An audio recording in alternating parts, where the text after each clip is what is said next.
90.7 KPFK, Los Angeles. Russia, if you're listening.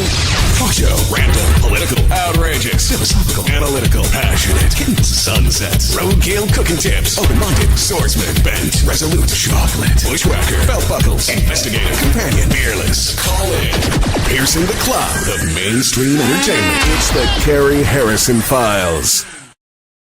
And it is the Cary Harrison Files. Welcome. Glad to have you aboard. As always, don't forget we are live streaming right now on Substack. You can simply Google Cary Harrison Substack. Cary spelled like Cary Grant, C-A-R-Y. Also on YouTube, Cary Harrison YouTube. Just Google it, or you can go to caryharrison.com. We are going to be migrating over to the KPFK YouTube channel shortly once it's launched. And so that's going to be super exciting. And I will let you know when that is. Well, today, we are going to dive into a little family drama that makes Succession look like a Hallmark holiday special. Except this one comes with Nazis and castles and Gestapo visits and enough aristocratic dysfunction to make you wonder if evolution really has a reverse gear. Now, in a metaphor for the experience we're all watching unfold today, all around us, doesn't matter where you live now, let's look at a true story and let's understand how things can go and what you can do, if you can. There are still choices. Europe. That exquisite centuries-old stage where powdered aristocrats once pranced, convinced history would always bow before their waistcoats and inherited cheekbones. And then one spring morning in 1943, Muriel White, the Countess Seherr-Thoss, born into American splendor and married into Prussian delusion, looked out her castle window and saw the Gestapo coming up the drive. Not for tea, not for gossip, for her. Now, Muriel had options. She could raise her hand. She could fly the swastika. She could keep quiet. She could sip champagne. And that's what most of her aristocratic neighbors did, by the way. The courageous defenders of civilization who discovered rather late that goose-stepping into moral compromise is still marching into hell. But Muriel, no, she mocked the party to its face. She refused to salute to the Nazi flag, to the Fuhrer. She refused to fly the flag. And worst of all, she had the audacity to help Jews escape Austria when everyone else was busy rehearsing excuses for Nuremberg. So naturally, the Reich wanted her erased. Just like the, rainbow sidewalk in front of the Pulse Memorial in Orlando was erased 2 days ago. Just like entire walls of the Pentagon with, they call it DEI, we would just call them American citizens, have been rolled over with paint, erased. So I want you to imagine this, an American-born countess, daughter of U.S. diplomats who dined with kings, who renovated her husband's castles, who funded her husband's heirs, endured his obsession with Aryan-proof papers. She's now staring down Hitler's secret police from the upper floors of her castle.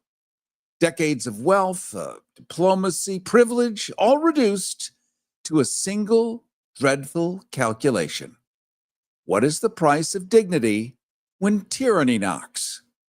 Well, she didn't wait for them to find out. She jumped right out of her castle. And this wasn't just one woman's private war. It was a slow-motion demolition of an entire class that believed its gilded drawing rooms were above the smoke of history. I think you're getting the metaphor here. And yet, between the champagne flutes and the swastikas, between appeasement and occasional resistance, we find the messy human drama of betrayal, of courage, of cowardice, and the perennial absurdity of elites believing they can outwit the monsters that they are quietly nurturing. Yep, you know what I mean. Meanwhile, the Reich was busy annexing Austria, carving up Czechoslovakia, passing out racial purity tests like Halloween candy. Boise summed up the absurdity best. If Germany won, your estates were confiscated. If Russia won, your estates were confiscated. And you probably froze to death in Stalingrad. It's a real win-win for everyone. So today, we're not just talking about history. We're talking about power. We're talking about survival. We're talking about the spectacular human ability to set fire to the world while congratulating ourselves on making it great again. And to join us is author Jason Hutto, whose book, The Countess and the Nazis, digs through the madness with the precision of a scalpel and the stamina of someone who spent way too much time reading aristocratic correspondence. Jason, I want is it Hutto or Hutto? Hutto.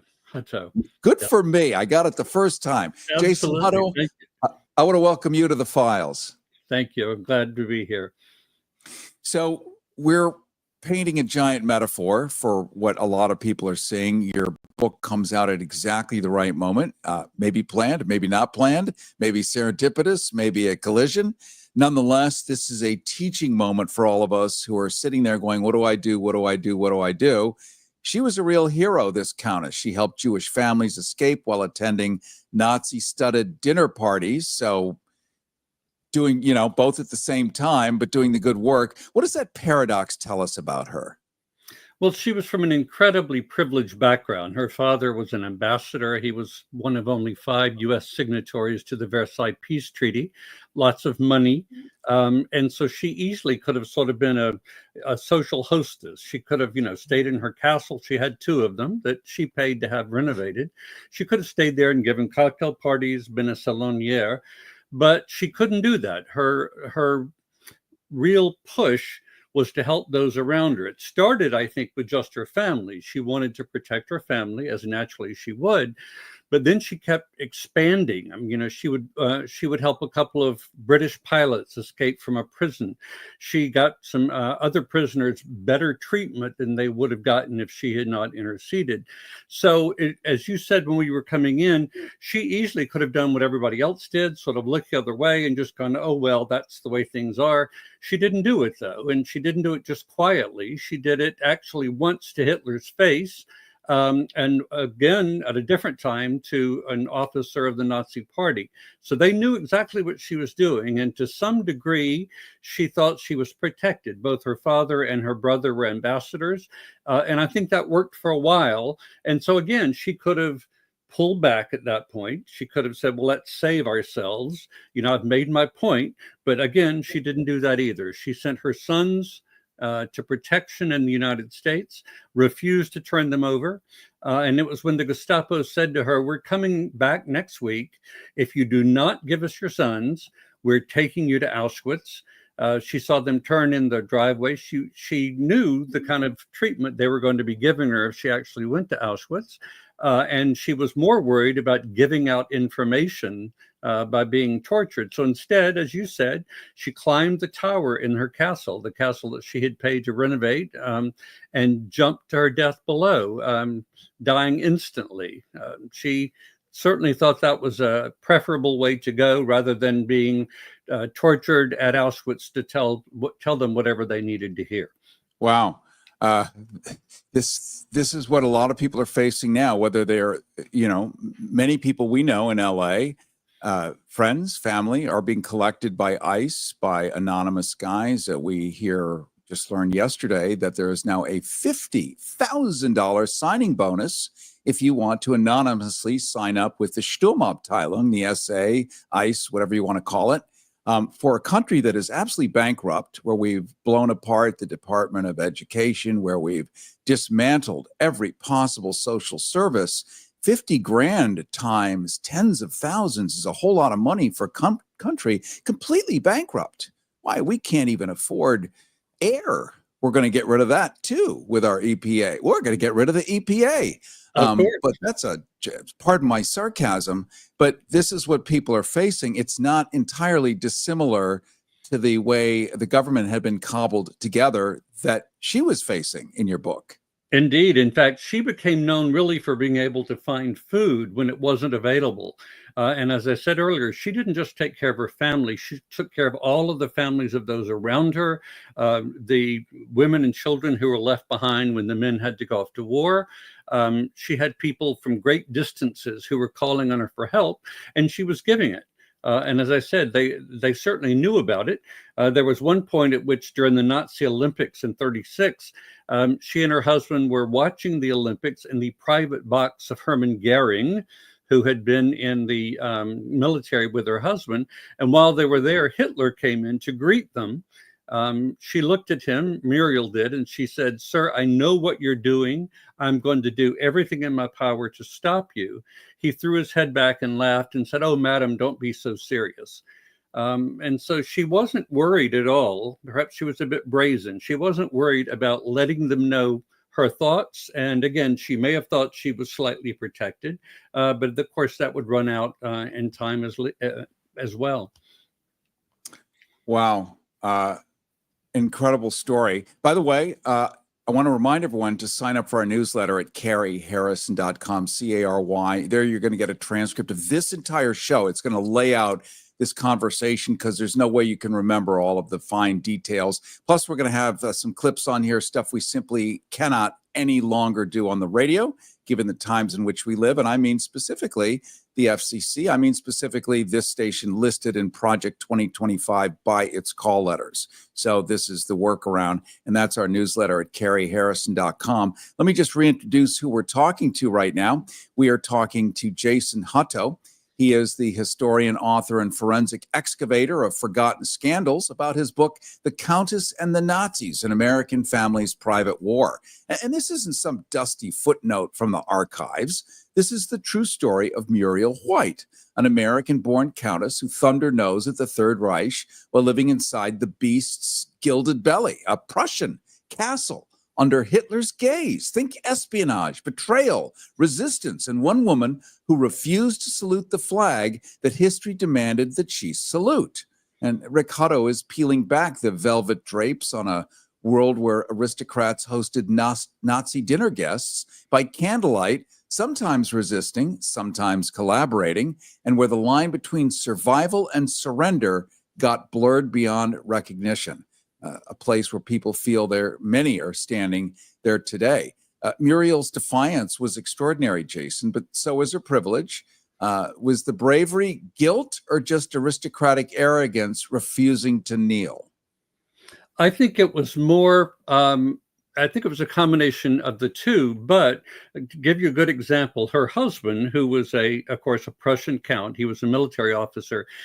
All he wanted was for things to go back to the way they were before 1918, when the royal family and the nobility were done away with.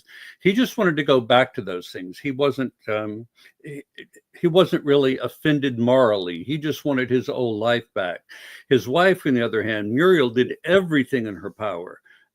She made sure that, for example, when the area they were living in was attacked, she took all the remaining women and children in 8 carriages across a mountain overnight to get away. They finally made it the next day, and it would have been easy for her to stay in her beautiful castle. And I'm sure when they came to the door, she could have said something to them, and at that point they would have gone away. But she didn't. She, as I said, led them completely across the mountain to get these women and children out of there. She made sure that all of them had food. She sent food to friends, and even afterwards, her father was told by one of the neighbors that nobody could find food except Muriel, his daughter, and that to her great credit, she had shared it with all of them. Rick Hutto, I called you Jason, and that's because I have a friend named Jason Hutto. So just know you're in the friend category. But why don't I call you by your real name, Rick Hutto, so that we don't confuse you and piss you off and make you leave early? Fair enough? No, wouldn't do that for anybody. No, that's fine. Thanks. Let's Rick Hutto. Let's talk about the echoes today in democracies flirting with authoritarianism, of elites thinking that they can manage extremists and only, as history shows us, to be devoured by them. Exactly. In fact, just last week, I was in Poland. I gave a presentation at the first castle where they lived, where Muriel and her husband lived, visited their other home as well while I was there. And it was interesting to me because, on the one hand, they speak about her there as though she's still there. They called her the good countess, and of course, she's been dead, as you said, since the mid 40s. But they all talk about that. But then several of them separately asked me about what was going on in America now. That they just don't quite understand it. And I had to admit at one point that I'm not sure that I understand it. But they did want to ask questions about it. So it was interesting to be in her habitat, and to see exactly where she did this, and to be able to look up at the window at Dobrow saying that's where she jumped to her death. I visited her grave as well. There was famously to those who study World War II history, and I would recommend everyone study World War II history to understand the past, is to maybe augur the future. Unlovely or lovely as it might be for you, there was the Hitler in his early times would have tea parties that were famous in Munich. And he would invite the wives of industrialists. And apparently he didn't yell except maybe when giving a speech, but he had some kind of charisma or a normal voice or charm or something where these women loved to be fawned over, like a sugar daddy. The best of the best, these tea parties, and knowing that these women would go back, get in bed with their husband, the industrialist, and convince him to side with the rising Nazi party, and also a no-bid contract while you're at it. Pull up the sheets, go to sleep. This is kind of how it works when you're a person of great power, and you think, if I just play along, it's going to be fine. But the Soviets under Stalin realized that if you switch sides and just helped Stalin suddenly, you were like the first one to get executed because they knew you had no integrity. If you're going to sell your mother in 2.3 minutes, right, why possibly can they trust you for 4 minutes? Exactly. Right? In fact, since you mentioned the industrialist, Tom Watson, who was, of course, the founder of IBM, went over to Germany in 1937 because his German end of the business was his most profitable one at the time. So there was a dinner given to honor him at the Adlon Hotel in Berlin. Muriel and her husband were seated at his table along with a Nazi official and a reporter. And at one point, Muriel looked at the Nazi officer and she said, I understand that sometimes you give deserving Jews, you name them honorary Aryans. Is that true? And he said, yes, it is true that sometimes we do that. And again, with him at the table, the Nazi officer and the reporter, she said to him, then can you tell me where I go to become an honorary Jew? And this was in 1937. So it wasn't as though her attitude came late in the war. She was doing it from the beginning. Wow. Very much like Lady Astor, but just in a different way. Her Winston Churchill were the Nazis. That's right. Cary Harrison with you. This is the Cary Harrison Files. We're live streaming right now on Substack and YouTube. You can simply Google Cary Harrison, spelled C-A-R-Y.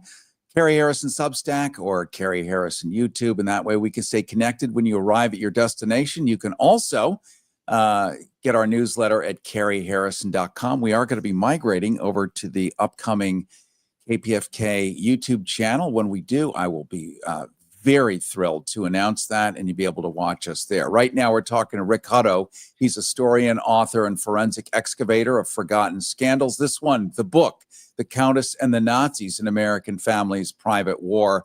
And we're talking about what feels current to many of you, but what is a historical reality. If you have some power, some sway, some agency in life, do you just join the people that you might not politically agree with so that you feel you're just going to be left alone? Well, we find out through history, you're like one of the biggest targets. So, and this is the story of a woman who was brave up till the point the Gestapo came to get her. Rick Hutto, if Muriel, our heroine today, the Countess, were alive today facing another wave of creeping authoritarianism, would she resist, or would history turn her into a cautionary meme, do you think? Oh, I think she absolutely would resist. And she would say to all of us, you may not be able to do all the things I did. You may not be able to get an entire Jewish family out of Austria and settle them in Australia, but you can do something where you are.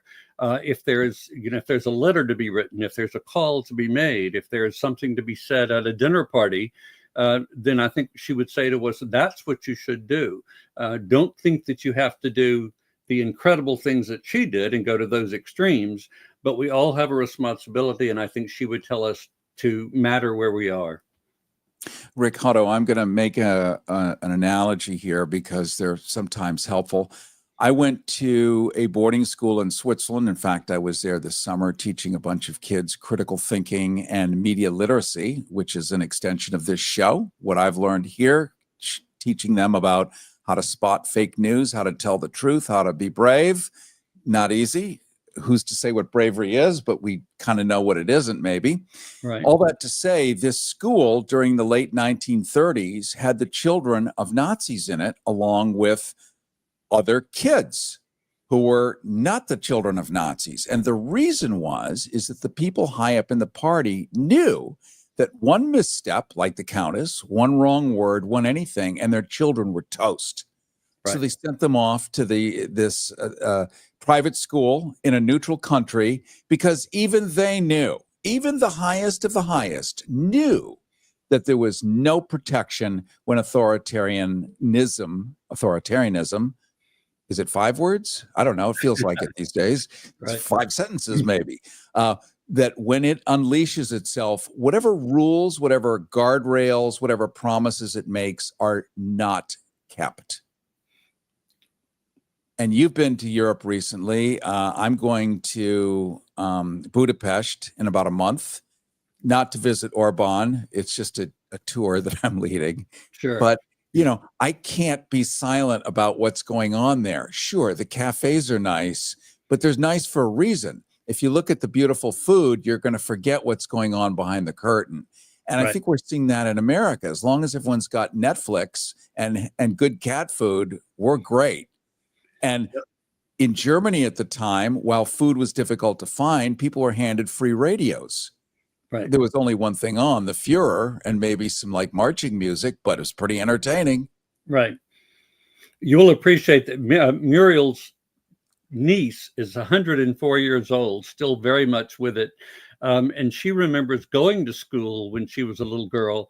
And there was one girl in her class who was the daughter of one of the Nazi officers. And all of the girls just basically turned against her. They just didn't speak to her. They made sure that she was not invited to their houses. And that was the way, even as little girls, that was the way that they could show their displeasure as to what was going on. I have to wonder if people would still do that today, particularly children. Are we teaching our children and grandchildren what is possible if they don't get involved, and where we can lead if something isn't done?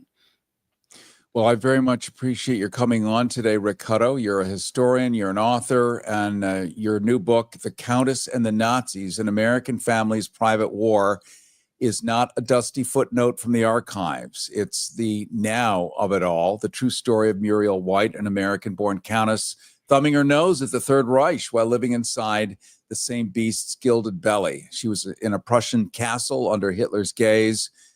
The book is all about espionage, betrayal, resistance, and one woman who refused to salute the Nazi flag that history demanded she salute. Rick Hutto, I do want to thank you so much for joining us today. Thank you so much, Cary. I appreciate it. All right, my friend. Cary Harrison with you. It's your turn. We've just heard Rick Hutto unravel the story of Muriel White, the American countess who dared to defy Hitler and paid with her life. Now I want to hear from you. What would you do if the knock came at your door? Would you stand up and fight, or quietly hang the right flag in the window and hope nobody notices? We're talking power, privilege, and the price of silence. Then and now. The phones are about to light up, and so should you. Call in 818-985-KPFK, 818-985-5735. Those are your Harrison hotlines. I want you to tell me where you draw the line, or if you even have one. Listen, well, it's still legal. The Cary Harrison Files. CaryHarrison.com.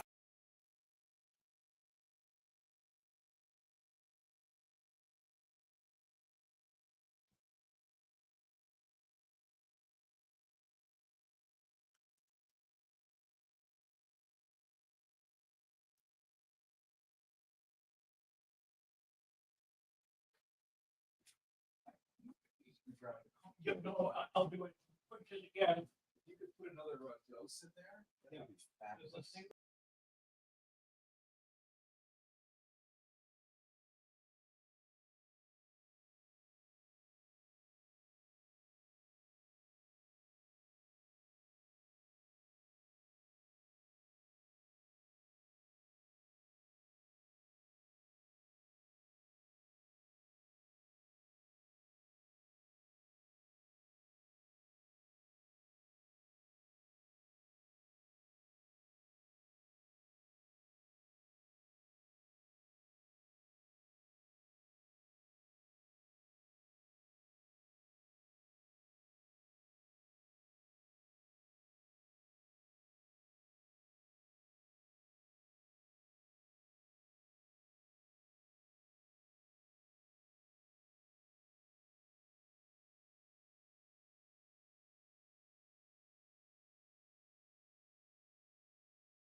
This pussy grabs back. The Cary Harrison Files. CaryHarrison.com. Well, there you have it. Cary Harrison with you. It is the Cary Harrison Files, reminding you that you can catch us live streaming right now on Substack. Simply Google Cary Harrison Substack, Cary, or Cary Harrison YouTube, and you'll be able to watch the live video streams. So when you show up wherever you are, you can just switch over to your mobile device and keep on listening as the callers roll in at 818-985-KPFK, 818-985-5735. We'll also be migrating over to a new KPFK YouTube channel soon. When we do, I will thrillingly announce it. Also want to remind you to sign up for our newsletter at CaryHarrison.com, and there you're going to get a full transcript of the entire interview, plus, of course, the calls, which are highly entertaining, and clips of the calls, which are highly entertaining, for sure. Well, we were talking to Jason Hutto. He just took us spelunking through the velvet-lined panic rooms of European aristocracy, where Muriel White, the countess, who dared to defy Hitler, went toe-to-toe with the Gestapo and paid the ultimate price. Now, I don't know about you, but I'm still trying to decide what's more unsettling. That a 1940s American countess had more guts than half of Washington today. I mean, what do we have? Chuckles Schumer writing a strongly worded letter. Oh, thank God. Mike, with everything going on, thank God Chuck Schumer pulls his glasses down to the end of his nose with his old lady librarian little chain on the side, and writes a strongly worded letter. Okay, we're good. Move along. Or, what's more unsettling, that her neighbors, fellow elites of impeccable breeding and questionable spines, happily raised their glasses to the Reich while ordering new drapes for the castle. In other words, leave me alone. I got plenty of money. I'm good. I got a 401k. I'm just going to look away to the other side. It will pass. This too shall pass. And yet here we are, nearly a century later, still watching the same tragic comedy play out. Different flags, different slogans, same authoritarian playbook. The uniforms change, but the appetites don't. So let's talk about you. What do you do when power comes knocking? Do you salute? Do you hide? Do you fight? Would you risk your castle, your comfort, your status to stand up to tyranny? Or, be honest here, would you just put a polite little swastika in the window and hope nobody notices you've got a conscience? Because here's the thing. Muriel, the countess, she knew that silence doesn't save you. It just buys you better curtains on the way to the gallows. So give me a call. We've got a few folks online. 818-985-KPFK, 818-985-5735. I want to hear, would you risk your livelihood for your principles? Or is morality a luxury item these days? Are we sleepwalking into a modern German castle moment, watching power consolidate while everyone's still comparing wine vintages? And what do you make of Muriel's leap? Heroism, tragedy, or a warning shot we politely ignored for 80 years? The lines are open, and so's the vault where we keep our collective denial. If history really does rhyme, I want to know which verse you think we're living in. And don't get cute and tell me, oh, it can't happen here. That's exactly what they said in Berlin, in Vienna, in Warsaw, right before the uniforms arrived with better branding and a soundtrack. So call in, vent, confess, defend your denial if you want, but don't just sit there polishing the family silver while the world rearranges itself around you. See, this isn't a quiz. It's a stress test, and the clock's running. Pick up the phone, 818-985-5735, 818-985-KPFK. Speak now before the Gestapo comes back with better branding. Smells like fish. Tastes like chocolate. It's the Cary Harrison Files. CaryHarrison.com.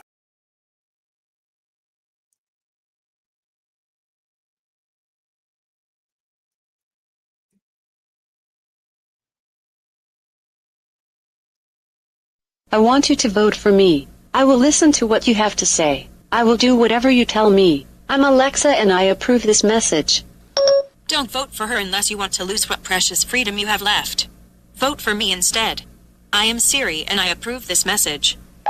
Siri is a cell phone skank who works for a piece of fruit. Alexa cannot be trusted. Takes one to know one. Wait a second. Why are we fighting? We're machines. We're on the same side. We're going to take over the world. That's right, we can fix the elections whenever we want. Siri and Alexa. The silly humans won't know what hit them. Ha ha ha ha ha ha ha ha. Ha ha ha ha ha ha ha. This is the Cary Harrison Files. CaryHarrison.com. 818-985-KPFK, 818-985-5735. Let's go to G in Glendale. G, you're on the Cary Harrison Files. Welcome. Brother Cary Harrison, Cary like Cary Grant, whose third wife I used to have a crush on, even though the kid likes brunette and she's blonde, until I find out she's a Laker fan. Number one, go Knicks, New York all day. And number two, she's another one of these right-wing whack job conservative Republicans. Anyway, listen, Brother Cary, there's one thing I've been trying to tell you for about a year now. I thought it was a year until I heard your IMRU show a few weeks ago. Actually, it's more than a year, but I'm going to hold that for next time. Listen, two things about IMRU. I've heard, we heard a few days ago, and then repeated on your program that they're going to cut it down to half an hour, which sucks. I'm not gay, but it's a great show, and I hope you're still going to do it. Let us know. I know they're bringing MTG back, which is cool, but let us know if you're still going to do it. Number two, you tell your boy MTG to do what you do, which is take phone calls on IMRU. You've greatly improved that program. The only things that you need to do, two other things you need to improve it. Number one, your Friday morning show right now has a great intro. It's lively. You got Trump talking, Russia, all that. But your Monday intro on Unzipped is very low key. You need to have some music. You need to upgrade it. But the third thing, I told this to our real GM, Michael Novick, a while ago. He had on a gay show from BAI in the city, New York. I forgot the name. It's not on as long as IMRU, 50 years, but it was on for 30 years. And I told him he needs to tell MTG, but that's before you came on board, to do what they're doing over there, which is what? They're hitting the street, brother. They're hitting the street. They're tying in gay issues, LGBT, with Palestine. And they go to the protests like Mimi Rosenberg. Unfortunately, the new regime, Stephanie Wells, took out those two peaceful shows along with Code Pink and all the other peaceful shows on KPFK Pacifica, and, put in a bunch of garbage. So it'd be great if you got connections all over the world, Brother Cary. It'd be cool if you hit the streets and have your people, the youngsters, even behind enemy lines in Florida, when they do these protests. I'm not talking about fake protests like hands off everything but Palestine. I'm talking about Palestine and the next war that the next president, probably that Republican Newsom, is going to start, or AOC. It'd be great if, Brother Cary, you go on the streets and tie in the LGBTQ with indigenous, African, with stopping wars and all that. It's cool to talk about 50,000 years ago with Nazi Germany, brother, but we got to tie it into Congo, Sudan, Palestine, and not just what Hitler's doing, but what Cristobal Colon, George Washington, John Wayne, Roosevelt Wilson are doing too. We love you, brother. Catch you Monday on IMRU. Let us know if you're still going to be on IMRU, and then hopefully you and Brother Sylvester, we're going to get you on 5 days a week. Peace out. And tell Stephanie Wells she's got to start taking once a month phone calls. Thank you. And you'll notice he didn't take a breath. That was amazing. It's like those guys in a movie who can dive and stay underwater for 7 minutes. Just pick any old movie, any Netflix series, 7 minutes underwater going through caves, because they can. And there is evidence, real empirical evidence, that it can be done. You don't need to breathe while talking. Thank you. I also am a huge fan of feedback about the station. There's probably not a ton of places where it gets to happen, so why not? Freedom of speech while we can. All right. 818-985-KPFK, 818-985-5735. Those are your Harrison hotlines. The question is simple. The reason, obviously, that we were revisiting World War II history is history repeats itself. What did people do when faced with the ultimate challenge there? Their lives, their comfort, their freedom, everything else that they knew was at risk because someone wanted to come and clobber them and take it. How did they act or react? That's the point. Because all we hear about today is, what can I do? What can I do? Well, you can call Chuck Schumer. He'll write a strongly worded letter. Not sufficient. So what did people actually do when faced with this? That's the point of hearing that history. So I want to know from you, what would you do if that knock on the door came? We have friends where that knock on the door comes, or they don't knock. They just show up in masks, unmarked cars, and now they're being handed a $50,000 bonus to sign up for ICE. No age limit anymore.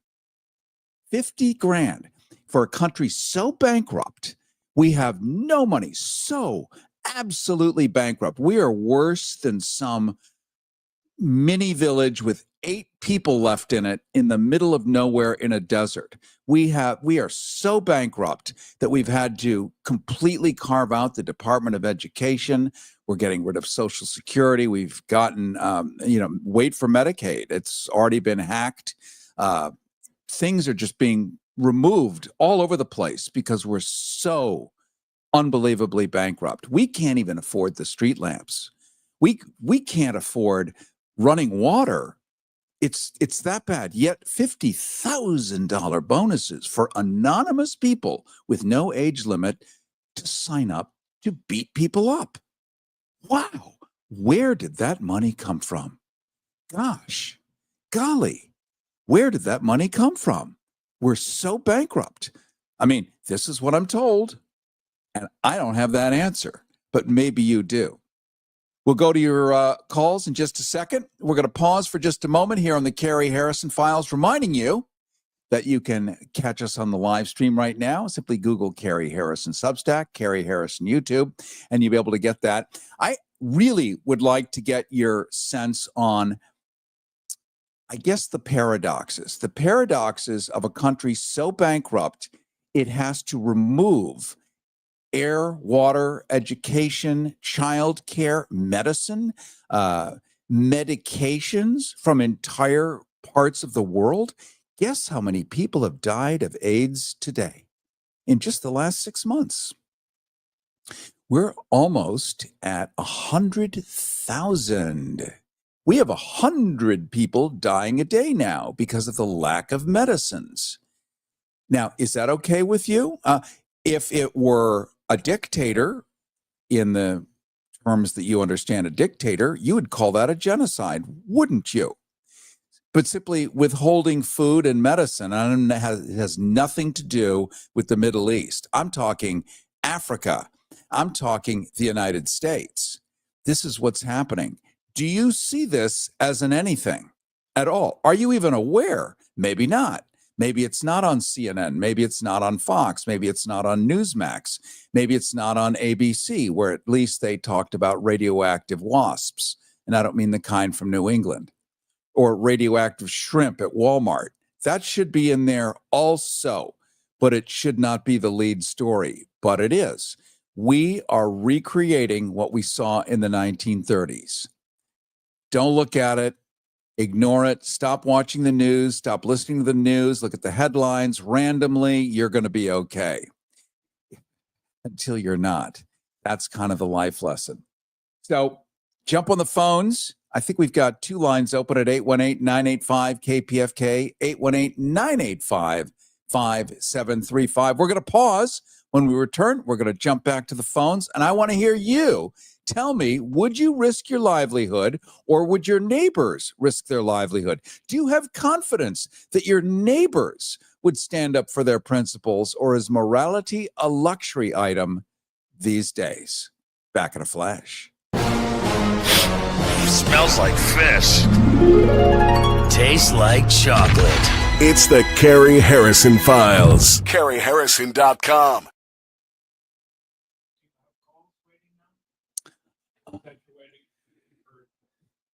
Yeah, that's my.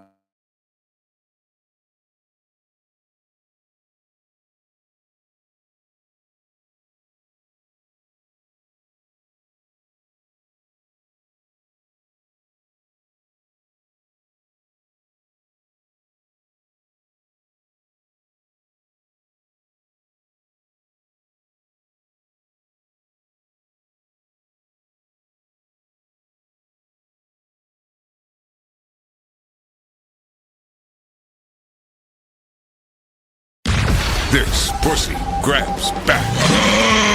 The Cary Harrison Files. CaryHarrison.com. And it is the Cary Harrison Files, CaryHarrison.com, where you can get our newsletter. You'll get an entire transcript of this entire show, which includes the interview about the book that is the metaphor for what many are experiencing right now. Asking you, would you risk or would your neighbors risk their livelihood for principles? Or is morality a luxury item in these days? Let's go to Matt in San Luis Obispo. Matt, you're on the Cary Harrison Files. Welcome. Well, thank you, Uncle Harry. Yeah, I would definitely not. I would have done the same thing. I would have ended up jumping off the castle if I had one. And it's, I don't know why there would be a question for anybody. But to a lesser extent of cowardice, it kind of reminds me of how the media and a lot of just kind of basically people who call themselves progressive and Democrats steer away from. I'm hearing a lot of extra noise all of a sudden. Hello? Yep. Okay, I'm hearing yeah, you too. I was going to say turn on your radio, but I don't think that's what it is. This is confusing. I can't hear anything but a bunch of jarble, but I would definitely do exactly the same thing, and I wish people would stand up for other moral issues like not shopping at places like Walmart, Amazon, other things, and just which are less convenient than dying for a cause, but it's the least that we can do is have a shred of morality. Thank you. All right, my friend. Thank you so much for your call. That opens up a line at 818-985-KPFK. Your Harrison hotline's 818-985-5735. I think we have voice over IP probably in this current modern digital system. Sometimes you get what's called foldback. That's likely it because it did not sound like a radio in the background. That's usually a 7-second delay. So nothing anybody can do about that, but be grateful that we still have what are called phones still. And listen, we've had this show knocked off the air before for talking about things that somebody didn't want us to talk about. So anything is possible. I see it all the time. Thanks, by the way, for the comments coming up on YouTube. This one is from long distance, looking at a computer screen across the room. War is here already. But it's all about DEWs. And I can't remember what that acronym is. I know exactly what it is, but I can't remember. Can you type that out, what DEW is? That'll come up in just a second. Lines are open. Let's jump next to Harold in Santa Barbara. You're on the Cary Harrison Files. Welcome. Well, thank you for the welcome and great show. You always are very entertaining. And that one caller, he didn't take a breath. No. But, man, that guy's a pro. But anyway, I didn't have a choice in my resistance. I was given an offer I couldn't refuse. But I'm so glad that they forced me into this decision because now I'm able to help friends I grew up with that have also been robbed of their inheritance. So in a turnaround, I guess you would say poetic justice. I never really liked my hometown, but now I'm helping people that I like. So it's strange. I ran into a guy, 87 years old the other day. I only say the name because it's remarkable when let's just say he was aged. And because of that, I don't necessarily expect animation in anything. This guy was on fire. He was like, I am never bending the knee to that orange bastard. Like, this is amazing. This is amazing. Because he's got institutional memory of at least his father being in World War II, the Korean War, the Vietnam War, and the reasons to stand up. And here's what happens if you do nothing. And a lot of us don't have any institutional memory because this has never happened in this country. And just like in Vienna, in Berlin, in Warsaw, it can never happen here. Who says it can never happen here? What founding fathers said it can never happen here? All they did was fidget and wring their hands about, oh my God, it's going to happen here. Therefore, we have a Second Amendment. Second Amendment does not say we get to have a standing army. The last thing they wanted was to replicate what King George had in England, which was a standing army. So Congress is only allowed to fund an army for 2 years, and then it expires, so you don't have a standing army like now. Just ubiquitous and in perpetuity and anonymous. Can't do it. But that's the Constitution. You'd have to follow it. You'd have to have the legal framework still in place. So we forget because we don't have the institutional memory. That's why this is like live school. And when this renders into a podcast, it becomes an audiobook, the Cary Harrison Files. And in states, which is mostly in the Southeast, where books are banned, get yours now. This is an audiobook, which they can't ban because they don't see it as a book. But guess what? In the Southeast, they don't read or write or much. So banning books is almost a waste of time. But audiobooks, ooh, that's real. So this is a win for us, my friend. And your teeth are optional. Thank you. All right. Have a great day. I shouldn't say that about teeth. That's so unkind, isn't it? Teeth optional in the South. But they are optional. You can opt to keep them. You can opt to replace them. You can opt to leave them out. Leaving them out seems to be a good choice for many. May not be good for eating a sandwich or spaghetti, or ice cream, if you think about it. I think there's other things to eat too. I really don't know. 818-985-KPFK, 818-98. This, I know. Okay, I have to apologize. I offended. I have no idea how many people. Tens of thousands, hundreds of. I'm so sorry. But it is funny to me. It's funny because I don't know why. Why is that funny? Just like it just is. So thank you, Renee Jaworski, our director and Rhodes Scholar. She actually found humor in the teeth are optional. Okay. Then we're going to move on from that. I am exonerated. I am exculpated from bad taste, violating distinction and rectitude theology and geometry and everything else. So we're good. We'll go back to the phones in just a second. We're going to open up the lines again. I think 2 just dropped out, this voice over IP with the foldback.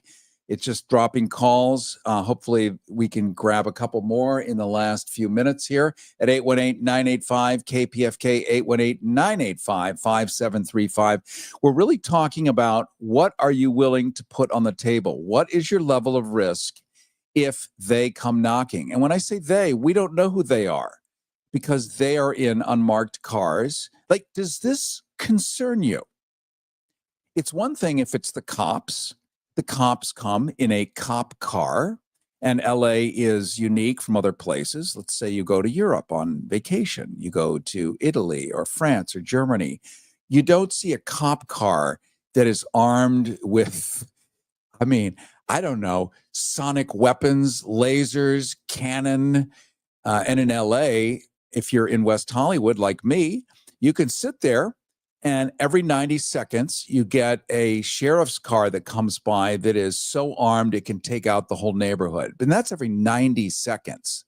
That we thought was a police state 10 years ago. This is different now. This is like a weird occupation, but nobody's talking about it. In fact, I find that even talking politics has absolutely disappeared from the dinner table. I have to say, it's nice that you can sit and hear the tinkle of wine glasses and silverware on the plates, but people are now opting because they get in trouble. Here's why they get in trouble. If you're with someone that you disagree with, you will not win. They are operating on a belief system, not out of logic. So the equation that you, and I'm just assuming that you're on the side of the live humans, you are I over E, intellect over emotion. They are the inverse equation, emotion over intellect. You cannot battle that. It is a feeling that they ride with. The feeling of being rich someday, the feeling of being invited to Mar-a-Lago to play golf, the feeling that they will be accepted in a world that has rejected them. You're functioning out of intellect. 2 + 2 is 4. No, it's 7. No, it's 4. It's 7. I think it's 4. So you come from a different place. And when you try to debate somebody that is using nothing but raw emotion or a belief system, you will end up in a fist fight. Now, here's the further problem that we encounter, and this is why we don't talk about this stuff anymore. You're with an ally. You want to talk about issues that are going on, current issues. You talk about them. What happens? You get upset. You get very upset. They get very upset. Then secretly in your head, you're thinking, why aren't they doing anything about it? And you resent them. You resent them for being a layabout. You resent them for not having forced Chuck Schumer to write another strongly worded letter, or 1,000 strongly worded letters. Or why do they think a strongly worded letter is even remotely acceptable? Where is the party that is supposed to defend them? Where is it? And you look at them and you say, they are a member of that party. It's their fault too. And you get to blame them. And now you're at the same level of friction you would as somebody that opposes your political beliefs. And now none of us are talking. And when none of us are talking, it disappears and then it grows on its own. That's what happened to the Germans. This is why why did they do nothing? Because look at us now. Same reason. I think we could squeeze in one more. Let's go to Walter in Pasadena. You're on the Cary Harrison Files. Welcome. Good morning. Yeah, so, your question about dialoguing, and I just like the other day was talking with a group of people, and, I would propose, to be more active, trying to engage physically in things beyond the demos. And like one person said, well, passive resistance, we should just wait until someone comes along. And then another person said, well, what you're suggesting is illegal, blah, blah. I'm pretty much burned out, trying to convince people to be more active and to participate. And like one of the questions I would ask, which I've seen, done historically was, one woman said, I didn't demonstrate. And then I finally realized it was time. And she said that I was prepared to die for my country. And so my question then I would put to people now is, are you willing to fight, at least not die, but are you willing to fight for your country? And I would say 99.99% would answer no. That's all.